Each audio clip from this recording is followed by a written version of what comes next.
I was raised a conservative because I didn't know any better.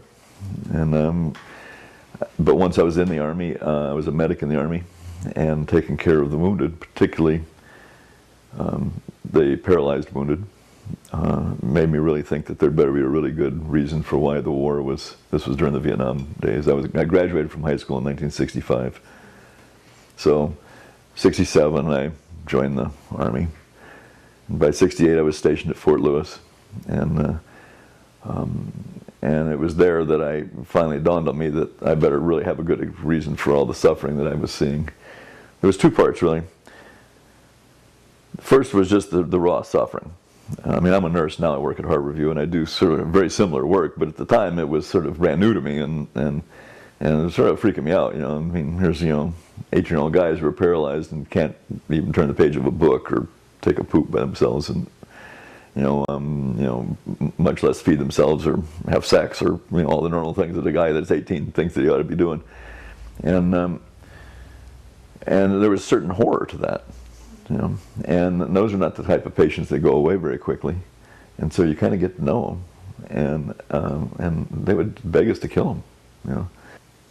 Oh, at any rate, so taking care of the wounded made me think, damn, there better be a good reason for this.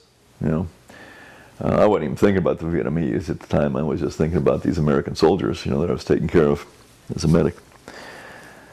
But then the other thing is that a lot of these guys could talk. And there wasn't a single guy I was taking care of who thought that the war was right or that their sacrifice had been made for a good cause. And so, that kind of startled me, because up until that point, I really hadn't had any reason to think that there was anything wrong with the war. I mean, other than there was a war and who wants to do it, but hey, you got to do what you got to do, and da-da-da-da-da. But all of these guys were telling me, I was just guarding some rich guy's rubber plantation, or we were messing with the people, or we were doing bad things, and we were the bad guys, and it was like, whoa, And so that made me think that I ought to really look into what's going on. The combination of their personal horror, their circumstance, and their report from the lines, the front lines, so to speak, made me think that I better figure out what's going on. It was kind of startling to me, and it brought me up short, and didn't take me any time at all before I decided that the war was wrong.